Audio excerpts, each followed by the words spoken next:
So moving on with congenital disorders, we have basiquarterrectal reflex, which is a valve disorder which is going to allow backflow of the urine.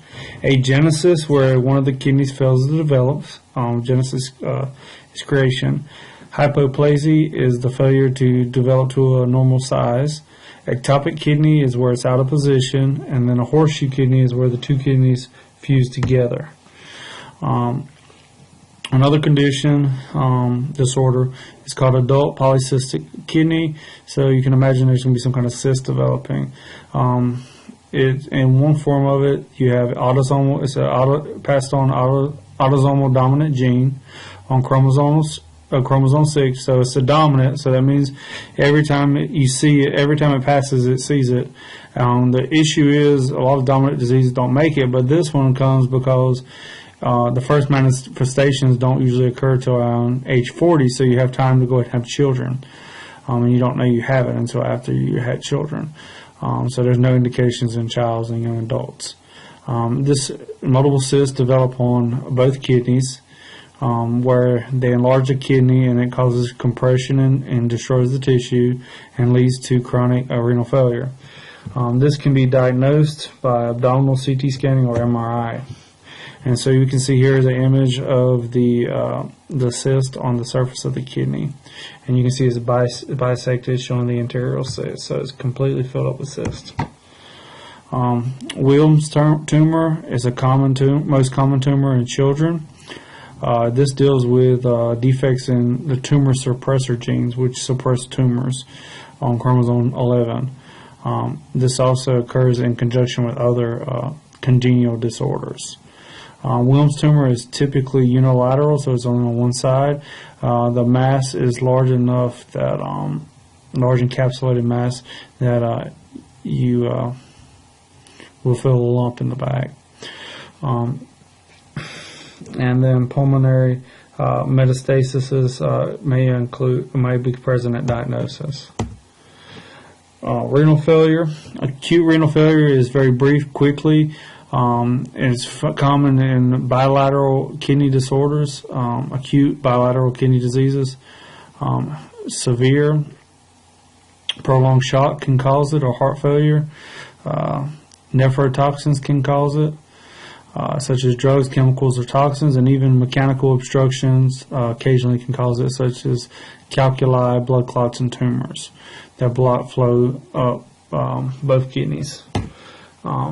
Onset is sudden. Blood tests usually indicate elevated urea, nitrogen levels, and creatine levels, and it also can be associated with metabolic acidosis and hyperkalemia because the kidneys aren't getting rid of the acid, and we're not getting rid of the phosphate either. Or phosphorus, not phosphate. Sodium, potassium, hyperkalemia is potassium. And then treatment includes identifying and removing the primary problem to reduce necrosis and permanent kidney damage. In the meantime, dialysis will be performed to help maintain normalized body fluids and homeostasis.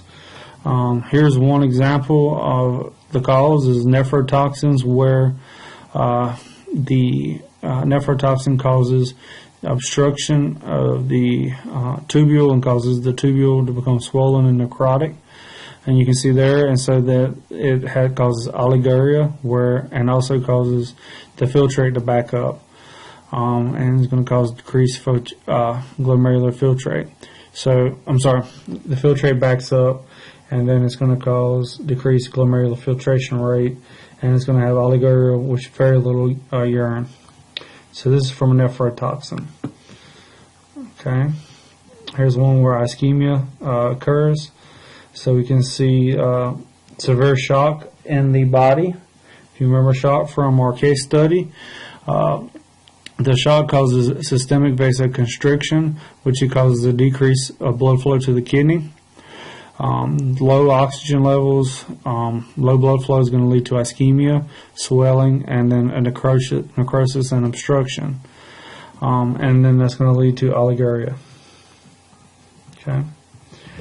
Here's Polio nephritis, which is an infection of the kidney where we're blocking the pus and the abscesses block the urine flow and causes kidney tissue destruction. So those are all acute renal failures. They need to be treated, the problem, and then they can overcome. With chronic renal failure, this is more of a degrees. It's a gradual process. It's a gradual irreversible destruction of the kidneys. It's often asymptomatic in the early stages. Common causes are chronic kidney disease, congenital polycystic kidney disease, systemic disorders, and then low levels of exposure to nephrotoxins over a long period of time. So low levels. Some of the stages, in the very first one, we have a decreased renal reserve. So the reserve is that extra amount that it can do, so the reserve goes down, so we have a decrease in glomerular filtration rate. There's no clinical symptoms, but we may see higher than normal creatine levels.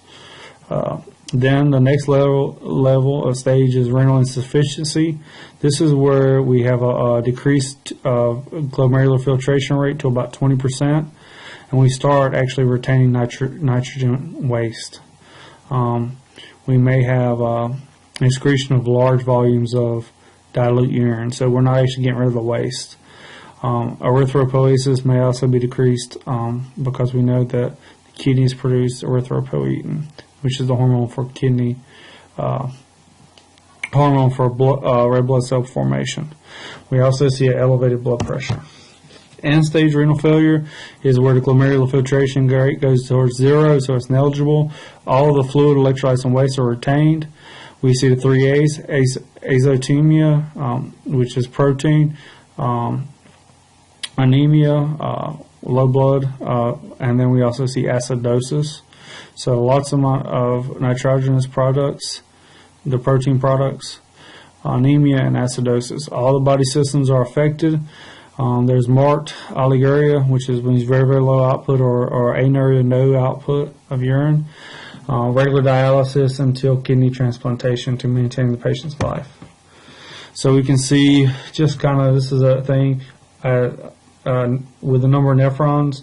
With normal kidneys, we see all of them are functioning, and then as it goes down, we have decreasing renal reserve until we reach a point where it's renal insufficiency, so we don't have enough at all to do all that needs to be done. And then at the very end, we have the where the kidneys end stage failure, which is where we have that high uric acid in the blood and the nitrogenous waste in the blood.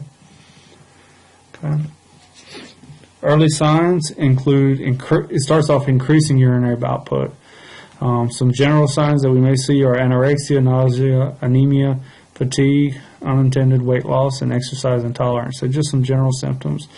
The bone marrow is depressed and impaired because by the increases in the waste, and also altered blood chemistry. So we're going to have some impaired cell functions. We're also going to see elevated blood pressure. Complete failure. The signs and symptoms include oliguria. The skin becomes dry, itchy, hyperpigmented with easy bruising. There can be peripheral neuropathy, pain, impotence in men, and menstrual irregularities in women. Encephalopathy, congestive heart failure, and dysrhythmias, heart problems, failure to activate vitamin D, which is partly activated in the kidneys, and also uremic frost on the skin where the uric acid builds up until it actually forms like a frost, and then also susceptibility to systemic infections. Diagnosing tests are anemia, acidosis, and azotemia. Those are the key indicators. Treatment, all body systems are affected, so we're going to have difficulty treating each of the different components, but we will need to do dialysis along with drugs to stimulate erythropoiesis, drugs to treat the vascular problems. Intake of electrolytes, fluid, and protein must be extremely restricted, and then dialysis and transplant. So we can kind of compare and contrast the differences. Acute is really that short term, very fast, sudden acute, and then chronic is slow and insidious. So shock, burns, nephrotoxins, infections, inflammation, all of that acute causes. Chronic is going to be things like the blood vessels, diabetes, long-term chronic inflation, polycystic disease. Okay. Early signs for acute is oliguria, increased serum urea. Chronic renal failure is going to be what? Polyuria, which is more dilute urine, along with anemia, fatigue, and hypertension. Progressive signs include recovery, if it increases the urine output back to normal, and then if prolonged, it leads to failure with uremia for acute renal failure. With chronic, we go into end stage or uremia, along with acidosis and azotemia.